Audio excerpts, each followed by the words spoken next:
बऱ्याच लोकांना माहित नसतं की वास्तुपुरुष म्हणजे काय.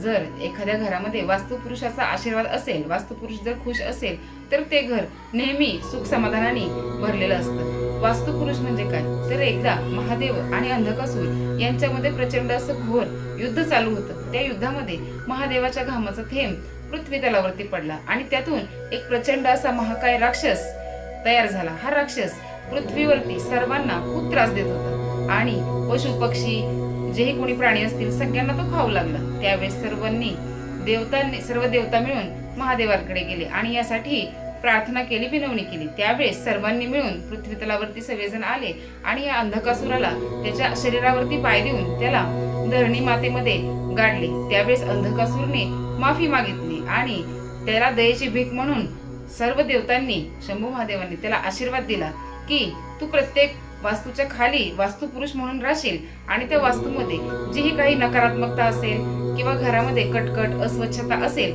त्या घरामध्ये तू त्यांचं सुखचैन खाऊ शकतो. त्यामुळे जर वास्तुपुरुषाला तुम्हाला आशीर्वाद द्यायचा असेल तर त्या घरामध्ये स्वच्छता आणि टापटीपणा, लक्ष्मी ही नांदलीच पाहिजे. घरामध्ये कटकटी या झाल्या नाहीत पाहिजे, नाहीतर तिथे वास्तुपुरुष तुमचं सुख चैन सर्व काही खाऊन टाकेल.